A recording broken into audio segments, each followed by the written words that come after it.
Boxing Voice. All right, we're here with Caleb Truax, and Caleb, I guess everyone is probably asking you your thoughts on this upcoming fight with Jermaine Taylor and Sam Soliman. To me, it's just a little baffling that Jermaine Taylor is even getting a title shot at this point in his career. You faced him back in 2000. What was your assessment then, and what kind of Jermaine Taylor do you think we're going to get this time around? Is he even, in your opinion, at 100%? I mean, we remember the rumors, or the reports, rather, not rumors, of brain bleed, that he was suffering from that. So just what do you think on the, on that topic? I guess I can't really speak on the brain bleed thing, because I guess he was cleared, by some of the commissions, so they obviously feel he's healthy. Otherwise, they wouldn't let him fight, hopefully. But so I guess that is all cleared up. But no, like you said, man, I was kind of dumbfounded almost, like when I heard he was getting a title shot, because he hasn't been very active. I think he's only fought like once or twice since we fought a few years ago, and certainly he hasn't done anything to deserve a title shot. There's plenty more people that should have been in line first before Taylor. I mean, he's got that name recognition, and if I'm Soliman, I'd be more than happy to fight him too. After coming off a long layoff, and most people think he's not what he used to be, but it's a payday for Soliman, so you can't blame him for taking that fight, Absolutely, but could this ironically be not disappointing for you? Because I mean, we all know the correlation between yourself and Jermaine Taylor with Al Heyman. So if Jermaine Taylor were actually to be able to win this fight, could set something up in the future for a rematch. I mean, many people thought you should have got the win. You dropped him. You looked good in that fight. Maybe if he gets the title, do you think that all of a sudden it's worth a rematch? Yeah, I mean, I'd love a rematch with him. I mean, that was when I fought him in 2012, that was like my first big fight, and I kind of went into it a little bit starstruck almost, and if I had the chance to rematch him now, I think I'd stop him. This time he wouldn't get up like he did last time in the 9th round, but no, I'm cheering for Taylor to win 100%, because like you said, we're both signed to Al Heyman, and that's an easy fight to make, and they've already actually reached out to my guys and talked about it.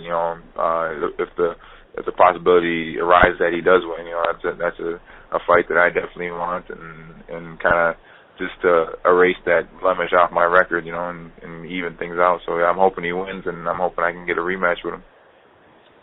Oh, that's awesome. They already reached out to you, so possibly in play.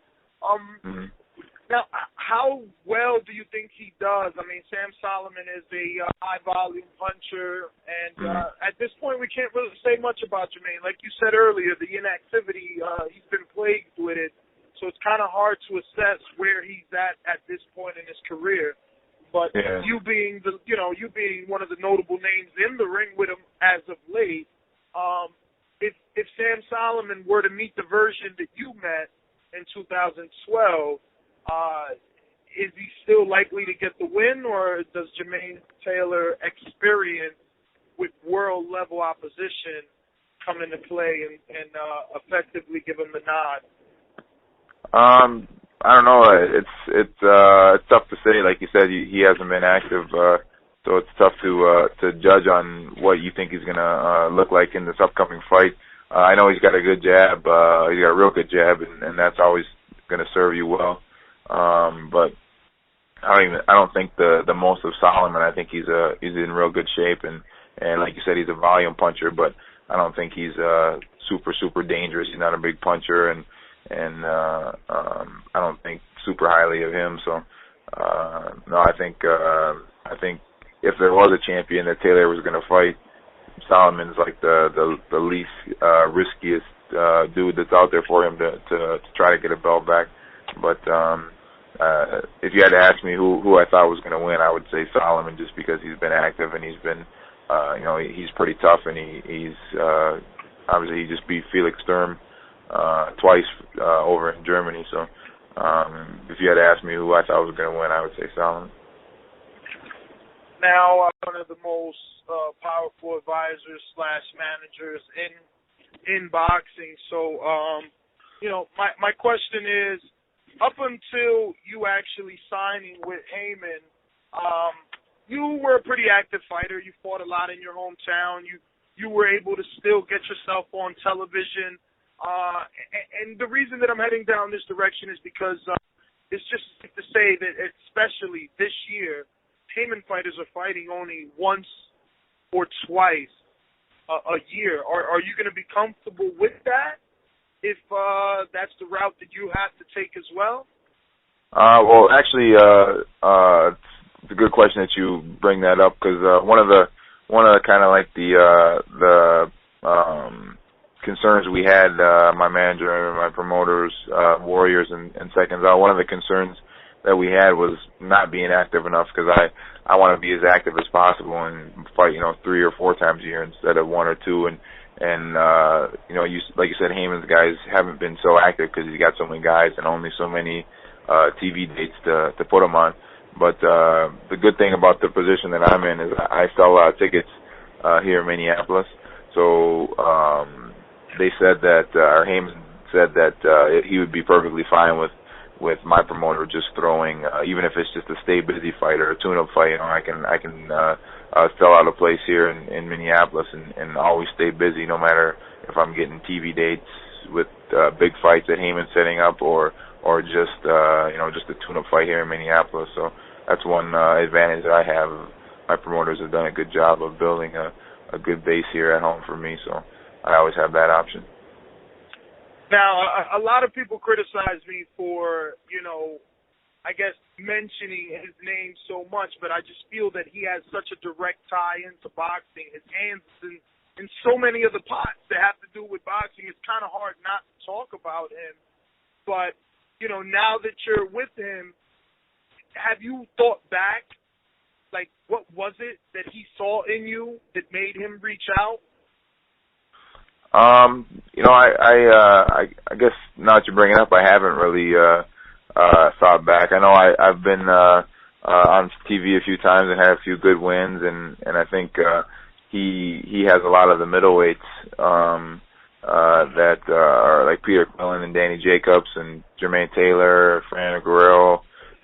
He just has a lot of middleweights that he advises and that he kind of gets TV dates for and works with. So I think it made sense for him to sign me, and it also made a lot of sense for me to sign with him because he can get me fights against those guys and make those fights easier than they would have been if I wasn't with him. So hopefully he just saw some talent and saw that I'm an exciting fighter, and I also have a big following here in Minneapolis, and it seems to be growing throughout the country. So he just saw some promise, I hope.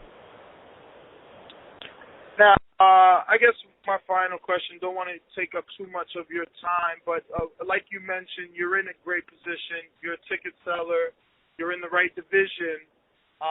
Now, you have the option with Jermaine Taylor, just as you have an option with Peter Quillen. Both of these guys are going to need a dance partner.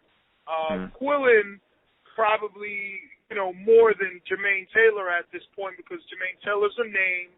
So you're always going to find a guy to get in the ring with a veteran, with a name. Like, someone's always going to fight a B-Hop or a Marquez because of the name recognition. But Peter Quillen, on the other hand, it's a different story. He doesn't bring much, outside of his title.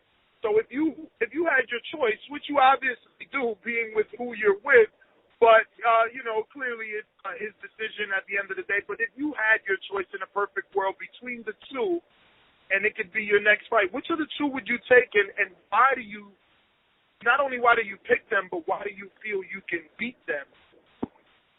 If Taylor wins the title against Soliman, I'd love to fight Taylor next for the IBF title.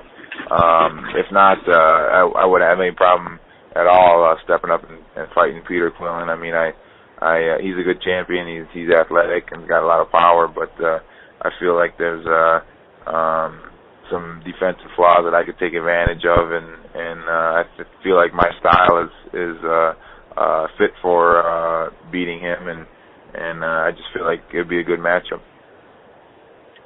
Well, all right, Edward Keller, if you have any social media or anything that you want to, basically put out there for your fans and our listeners and readers, so that we could include it in the audio. Well, you'll include it in the audio, and we would include it in the article. Yeah, just follow me on Twitter at Golden Caleb T. I love interacting with all my fans, and I'm always talking about movies and boxing and anything else you want to talk about. So, yeah, follow me on there, definitely. I also have a Facebook fan page. Just look me up, Caleb Truax.